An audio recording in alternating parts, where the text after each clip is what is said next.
Buhay pa siya, oh.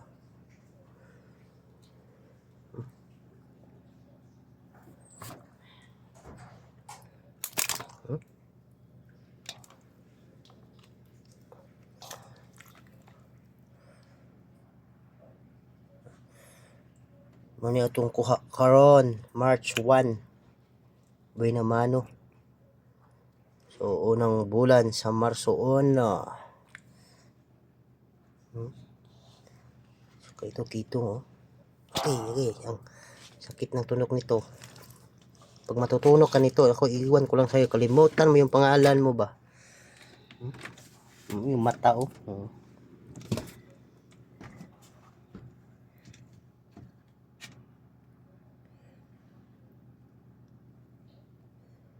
So, meron tayong pusit. Kilawin na naman.